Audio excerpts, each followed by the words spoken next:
Saudamos a todos os nossos irmãos e irmãs com a paz do nosso Pai Celestial. Yahweh é o nome dele. Sejam bem-vindos a mais uma leitura do livro Viagem ao Sobrenatural, de Roger J. Morneau. Antes de iniciarmos, vamos fazer uma breve oração. Maravilhoso Pai que estás no céu, aqui estamos diante do teu trono, eu, meus irmãos e minhas irmãs, primeiramente para te pedir perdão dos nossos pecados. Tem misericórdia de nós, Pai. Continua nos abençoando, continua nos guiando, continua, Pai, nos protegendo de todo o mal, de todas as ciladas do inimigo. Cuida da nossa casa, cuida da nossa família, cuida dos nossos filhos, cuida dos nossos parentes, cuida dos nossos amigos, cuida dos nossos irmãos da fé. Precisamos de Ti, Pai, todos os dias de nossas vidas. A nossa vida pertence a Ti. E se nós estamos vivos até hoje, graças a Ti, Pai. Nos conceda o Espírito Santo, para que Ele faça morada em nós, habite em nós e nos ajude nessa caminhada, no entendimento da Tua Palavra e também que possamos obedecer os Teus ensinamentos e os Teus conselhos. E que possamos também entender e assimilar tudo o que for dito na leitura desse livro. Nós te agradecemos pelos méritos de Yahushua, o teu Filho amado, que se fez carne e morreu na cruz do Calvário para nos salvar da morte eterna. Em nome dele, unicamente dele, nosso único intercessor, Yahushua. Amém. Bem, meus amados irmãos e irmãs, hoje vamos dar continuidade à leitura do livro Viagem ao Sobrenatural, de Roger J. Morneau. Vamos ler o capítulo 2, e o título é Minha Infância.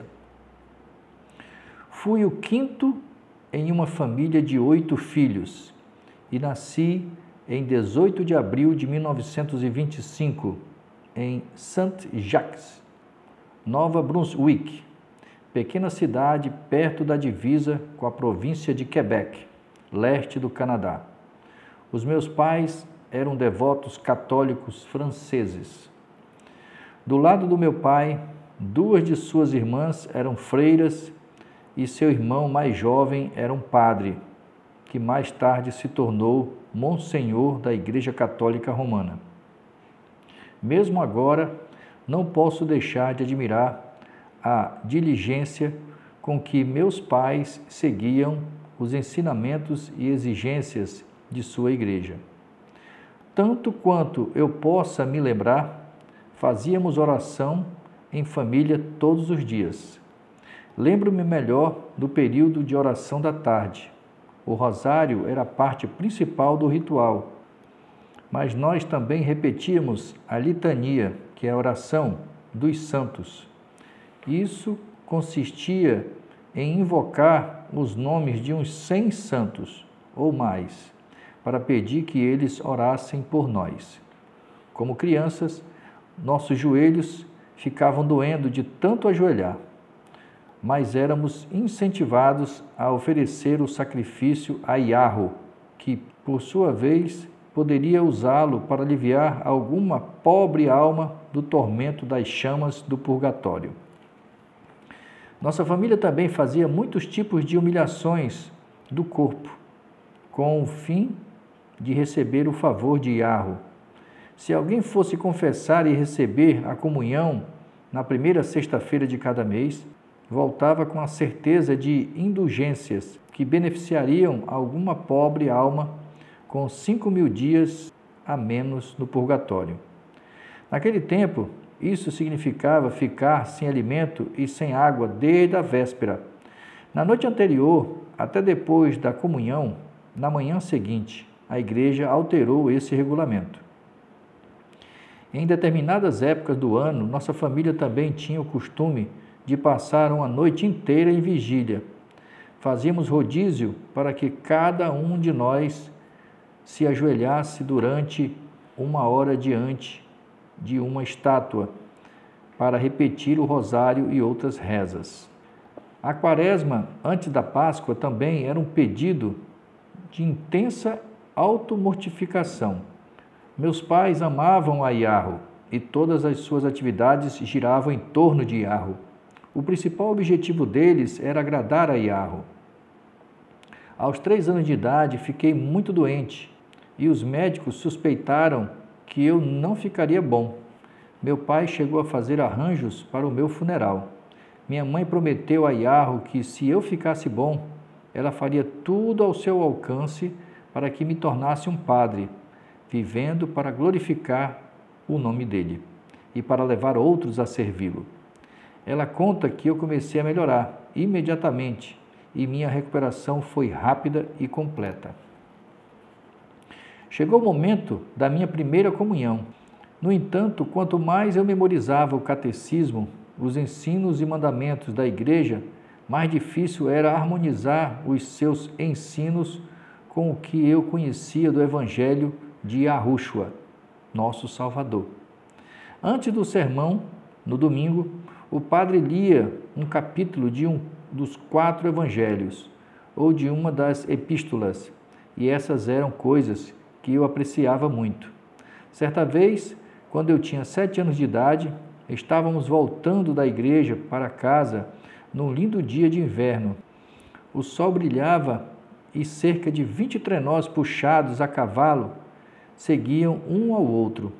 O barulho de todos aqueles sinos dos trenós não permitia muita conversa. Todos viajávamos em silêncio.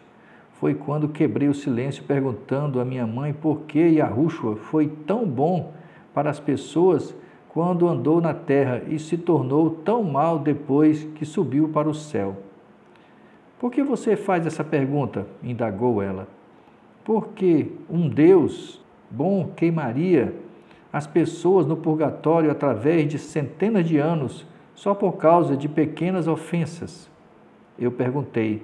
Certamente ele não pratica o que ensinou. Você e o papai praticam aquilo que nos ensinam. E por que ele não? Vocês não ensinam a perdoar as ofensas uns dos outros? Iarro também deveria perdoar completamente, não acha? Ao olhar bem para o rosto dela, pude perceber que esse raciocínio a deixou meio confusa. Meu pai tentou socorrê-la apelando para as autoridades superiores. Sabe, meu filho, é como o seu tio Félix, o padre, já disse. Iarro tanto odeia o pecado que teve que associá-lo com uma pesada penalidade para ensinar as pessoas a se apartarem dele. Além disso, o Santo Papa conhece outras boas razões para que Iarro use o purgatório, e nós não devemos questionar a autoridade do Papa. Também aprendi a aceitar a doutrina da transubstanciação como qualquer outra criança da minha idade, crendo que, na Eucaristia, o padre transformava o pão e o vinho no corpo e no sangue de Yahushua. Mas no domingo da Páscoa de 1937, ano em que minha mãe faleceu, ouvi algo que me levou a pensar de outra maneira. O padre lia em um dos evangelhos a respeito da ressurreição de Yahushua. O que me fascinava era o fato de que Yahushua teve dificuldade em convencer os discípulos de que ele havia realmente ressuscitado, que ele era um ser real, com carne e ossos, e não o espírito. Algumas perguntas interessantes surgiram em minha mente. Será que o céu poderia ser um lugar real, como a terra, onde pessoas de carne e osso podem viver vidas reais, em vez de serem espíritos e flutuar nas nuvens? Por outro lado, se Yahushua não é um espírito, como pode fazer parte da hóstia? Boa pergunta. Para algumas pessoas, pode ser difícil compreender como uma pequena criança poderia perder sua fé em Yahu e se voltar contra a religião da maneira como eu o fiz. Talvez eu consiga explicar narrando alguns incidentes. Como juvenil, eu ficava profundamente impressionado com o que eu via e via na vida dos adultos. Nosso lar era um lar de paz e alegria. Nossos pais nos deram um bom exemplo de como as pessoas devem se relacionar. Eles praticavam a bondade e a consideração para com os outros, e com isso esperavam que fôssemos bondosos e perdoássemos as faltas um dos outros. Nossos pais sempre ajudavam os pobres e necessitados. Na minha maneira de ver, eu achava que Iarro deveria ser pelo menos bondoso e compassivo para com os seres humanos, da mesma forma que ele esperava que nós fôssemos uns para com os outros. Uma experiência em particular deixou minha mente muito perplexa. Naquele tempo, as pessoas não usavam seus carros durante os meses do inverno e às vezes davam muito trabalho fazer um automóvel funcionar bem quando chegava à estação mais quente. Meu pai resolveu trazer um mecânico que morava em Edmundston para vir passar uns dias conosco, a fim de consertar nosso carro. Antes de sair para ver o homem, papai disse: "O homem é protestante, mas é um ótimo cidadão e um excelente mecânico. Agora, filhos, prestem atenção. Pode ser que, ao recitarmos a saudação angélica antes de começarmos o almoçar, ele não participe de nossas devoções. Por favor, não fique olhando para ele e, acima de tudo, não façam perguntas embaraçosas com relação à religião dele. Entendido?" Enquanto falava, papai olhava diretamente para mim. Todos nós, em uníssono, respondemos: "Sim, senhor." Por 3 dias o homem trabalhou no carro e eu gostava de ficar olhando. Ele era tudo o que o papai havia dito e muito mais. Ele era bondoso e parecia gostar de conversar comigo. E ele não usava vocabulário profano. Meu pai era o proprietário e gerente de 3 fazendas e, naturalmente, tinha muitos empregados. Muitas vezes, ao admitir um novo empregado, eu pude ouvi-lo: "Amigo, sei que você e eu vamos nos entender muito bem. Não é difícil me agradar, mas quero que você nunca se esqueça de uma coisa. Minha esposa e eu não permitimos que as pessoas que trabalham para nós blasfemem contra Iarro ou contra os santos. Nós temos filhos que estamos tentando criar para reverenciar Iarro. Portanto, cuide de suas palavras." Apesar desse pedido, eles se esqueciam durante o trabalho e, por suas palavras profanas, faziam baixar todos os santos do céu. Mas o mecânico protestante, quando machucava o dedo ou enrolava a pele, apenas dizia: "Ai, como dói." Quanto à saudação angélica, descobri que o mecânico era mais reverente do que nós. Quando o papai dizia: "Oremos", o mecânico inclinava a cabeça, fechava os olhos e juntava as mãos. Nós nunca fechávamos os olhos e recitávamos a saudação angélica o mais rápido que podíamos. Depois que o homem foi embora, algo me perturbava e eu não conseguia tirar da cabeça. Era uma frase que eu havia decorado no catecismo. Essa frase é o seguinte: "Fora da Igreja Católica Apostólica Romana não há salvação." Minha mãe percebeu que algo me preocupava e procurou descobrir o que era. "Mamãe, para onde vão os protestantes bons quando morrem?" "Esta é uma boa pergunta, filho." "Por que você pergunta?" Repeti o que havia memorizado do catecismo. Ela admitiu que não sabia e sugeriu que nós perguntássemos ao meu tio quando ele viesse nos visitar. Ela deve ter ficado perturbada com minha pergunta, pois à hora do jantar contou ao papai e pediu a opinião dele sobre o assunto. Ele não teve muito a dizer, mas comentou que achava que Iarro não deixaria uma boa pessoa fora do céu, fosse ela católica ou protestante. Provavelmente, sugeriu ele, quando um protestante bom morre, os anjos o levam pela porta de trás. Os protestantes não têm a glória de receber as boas-vindas de São Pedro pessoalmente, mas eles não devem se preocupar, contanto que consigam entrar. Eles não devem esperar receber o tratamento reservado às celebridades, afinal. Os seus antepassados cometeram um grave erro quando deixaram a Igreja Católica, e todos os seus descendentes podem esperar sofrer como consequência. Concluí que seu raciocínio devia estar provavelmente certo, mas aquelas solenes palavras não saíam da minha mente. Fora da Igreja Católica Apostólica Romana não há salvação. Alguns meses se passaram e finalmente ouvimos que meu tio, o padre, estaria visitando todos os parentes. Pedi que papai perguntasse ao tio Félix quando houvesse uma oportunidade sobre o destino dos protestantes bons. Depois de todos terem conversado bastante, papai se virou para o tio e perguntou: Félix, diga-me por favor, para onde vão os protestantes bons quando morrem? Por que você pergunta? Papai explicou a minha pergunta à luz do que estava no catecismo. O que Rogers mencionou do catecismo está correto, respondeu o tio Félix. Não há salvação fora da Igreja Católica, seja lá quem for a pessoa. Sua afirmação abriu espaço para um demorado debate sobre o assunto. Meu pai dizia que não seria justo da parte de Yarrow impedir a entrada de um protestante bom no céu, enquanto o tio procurava esfriar o calor da discussão, sugerindo que, quando um protestante bom morre, sua alma provavelmente vai para um limbo. Supõe-se que esse seja o lugar para onde vão as almas de crianças não batizadas quando morrem. Uma coisa eu sei, concluiu o tio Félix. De acordo com a igreja, nenhum protestante, bom ou mau, irá para o céu, nem jamais verá Yarrow. E lembrem-se, não fui eu que inventei as regras, eu apenas as ensino. Se existe qualquer possibilidade de um protestante ir para o céu, nosso Santo Padre, o Papa, certamente teria dito. Essa experiência deixou gravado em minha mente um grande ponto de interrogação sobre a justiça de Yarrow.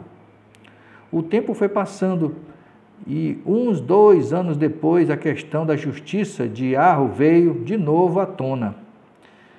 Em uma linda tarde de julho, alguém passou em casa para contar aos meus pais que um vizinho havia morrido de repente, enquanto trabalhava a uns 8 quilômetros de sua casa. Uma afirmação chocou a todos os presentes. Ele morreu sem ter ao lado um sacerdote que lhes ministrasse o último sacramento da igreja. Depois de dizer que o irmão do falecido estava trazendo o corpo para casa, o homem saiu meneando a cabeça e dizendo: é triste, triste, triste. Posso me lembrar desse incidente como se fosse ontem. Não demorou muito e nós vimos uma velha carruagem puxada a cavalos e movendo lentamente pela estrada.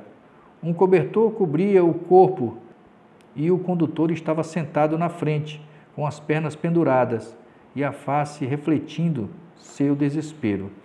Alguns vizinhos que vieram à nossa casa para usar nosso telefone, nossa família possuía um dos 2 únicos telefones por muitos quilômetros ao redor. Estavam assentados conosco na varanda da frente.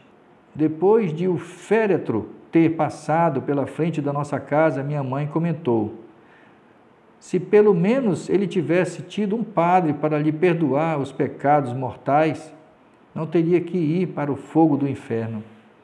Nossa esperança é que a alma dele tenha somente pecados veniais. Só isso, no entanto, já representa muitos anos nas chamas do purgatório. Vamos ter que ajuntar dinheiro para mandar celebrar missas pela paz de sua alma, disse papai, pois penso que sua esposa e filhos não terão condições de fazê-lo. Um dos vizinhos tomou a palavra. Preciso lhe dizer que pode guardar o seu dinheiro. Estou inclinado a pensar que ele está agora no fogo do inferno. Vejam, senhor e senhora Morneau. Esse homem era conhecido por ter os dedos pegadiços. O que quero dizer é que ele, às vezes, se apropriava de objetos que não eram dele.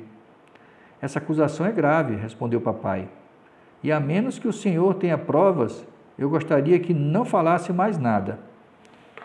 Sinto muito, mas o senhor se lembra do que no ano passado, mais ou menos nesta época do ano, o senhor não conseguiu achar uma corrente de puxar toras que havia comprado poucos dias antes? Se o senhor fosse ao galpão dele e procurasse em um determinado lugar, encontraria a sua corrente. Eu a vi ali, faz poucos dias. Cheguei até a comentar com ele sobre isso. Ele disse que tinha tomado emprestado do Senhor, mas que o Senhor não sabia.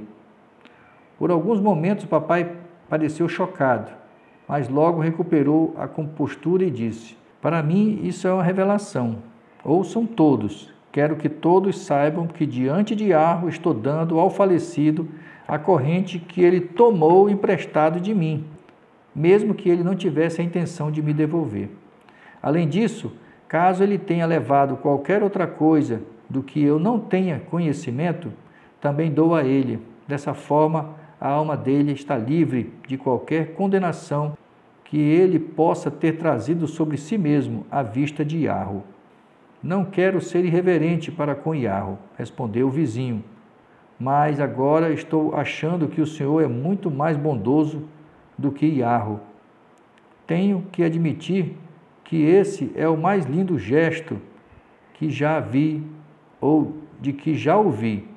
Na verdade, o Senhor deve ser o primeiro ser humano a forçar Yarro a tirar uma alma do fogo do inferno e colocá-la no purgatório, até que esteja plenamente purificada para entrar no céu. Esse episódio teve um grande impacto sobre mim. Por muitos dias, esse incidente voltava à minha mente, e ao meditar sobre isso, eu concordava com o vizinho, que meu pai tinha um caráter mais nobre do que o de Yarro, a quem ele servia. Cheguei à conclusão de que Yarro era por demais injusto ao obrigar as almas a sofrerem no purgatório, quando seus parentes não tinham dinheiro para mandar celebrar missas. A experiência que mais contribuiu para que eu me voltasse completamente contra Yarro foi o falecimento de minha mãe. Na primavera de 1937, ela foi ao hospital para ser submetida a uma cirurgia. Após 2 semanas, ela recebeu alta para passar seus últimos dias em casa. Com apenas 12 anos de idade, eu tinha a mente muito impressionável. Certo dia, ao chegar da escola, fui ao quarto dela para beijá-la na testa, como fazia todos os dias. Por favor, sente-se, disse ela. Gostaria de dizer algo que é muito importante para nós dois. Você sabe que não me resta muito tempo para estar com você, e quero que se lembre deste pequeno conselho. Ao ir abrindo o seu caminho através da vida, demonstre a sua gratidão pela bondade dos outros para com você. Agradeça sempre, mesmo que seja apenas um copo d'água. As pessoas que expressam sua apreciação por pequenos favores recebem benefícios muito maiores. Naquele tempo, era costume fazer o velório em casa, em vez de uma capela funerária. Por 3 dias, os amigos, parentes e vizinhos vieram para prestar suas homenagens e orar pela alma de minha mãe. No dia do sepultamento, muitas pessoas pensaram que mamãe já estava no céu ao lado de Yarro, devido aos muitos rosários que foram rezados em favor dela. Mas o que mais nos fez bem foi o fato de que papai mandou celebrar missas gregorianas em favor da alma dela. Como o nosso tio Félix nos explicou, as missas gregorianas devem ser a causa mais maravilhosa que pode acontecer para a alma de um ente querido falecido. Ele disse que foi o Papa Gregório quem as planejou, devido à especial preocupação que tinha para com as almas no purgatório. A família faz os arranjos para que se celebrem 300 missas simultaneamente em várias paróquias, conventos e mosteiros no mesmo dia. De acordo com ele, essas missas têm um poder redentor suficiente para levar uma alma diretamente para o céu, sem passar pelas chamas do purgatório. Naquele mesmo dia, ouvi um parente dizer que as missas gregorianas custavam $1 cada uma, ou, em outras palavras, $300 por todo o plano. Na minha mente entrou o pensamento de que nós éramos verdadeiramente privilegiados, porque o papai tinha condições de ajudar mamãe a ir para o céu, de uma maneira tão bonita. Foi então que me lembrei de uma mulher de nossa paróquia que havia morrido 6 meses antes. A família era muito pobre para mandar celebrar qualquer missa e, por isso, ela teria de sofrer no purgatório. Os arranjos para o sepultamento dela tinham deixado meu pai muito revoltado, pois ele era membro da comissão de serviço social da nossa paróquia. Naquela noite, já sentado à mesa para a ceia, ele decidiu ficar sem comer. Detectando o seu mau humor, mamãe perguntou qual era o problema. Talvez seja mesmo melhor contar, disse ele.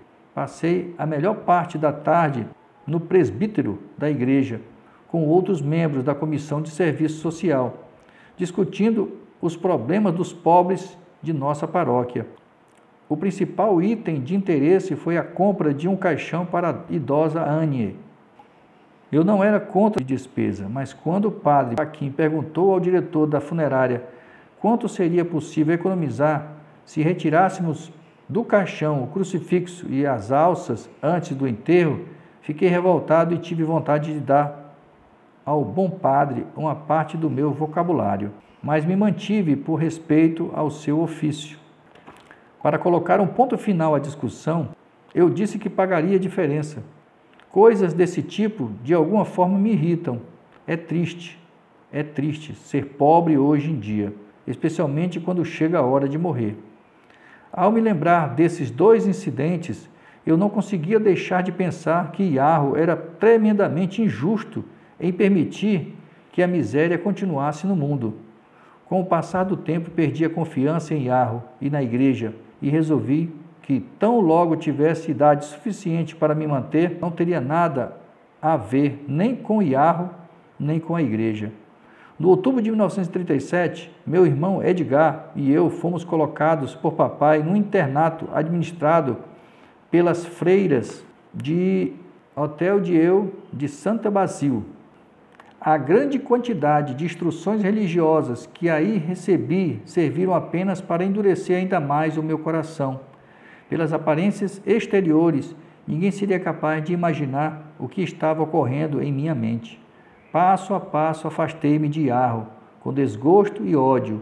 Alguns anos se passaram, chegou a Segunda Guerra Mundial e com ela o chamado para servir minha pátria.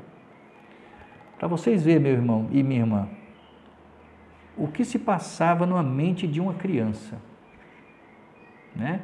Ele via que algo estava errado. E nós, adultos, né, não entendemos. O que passava pela cabeça dele era que se Iarro é amor, bondade, né, misericordioso, e por que as pessoas teriam que ir para o purgatório? Por que teriam que estar sofrendo? Isso a criança não entendia. E uma criança, hein? Uma criança. E isso foi deixando ele revoltado. Né? É muito interessante a história de Roger Morneau. Muito interessante. Né? E nós vamos compartilhar juntos esses capítulos deste livro, né? E ver o que Satanás fez e está fazendo na vida dessa criança, desse jovem, desse homem e em nossas vidas.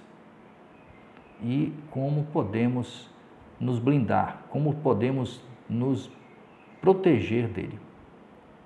Agradeço mais uma vez a atenção de vocês e que as bênçãos do nosso Pai Celestial caiam sobre nós sem medida. Não esqueçam, meu irmão, minha irmã, peçam o Espírito Santo para que ele habite em mim e em você e que ele habitando em nós, ele possa nos ajudar contra as ciladas de Satanás. Amém.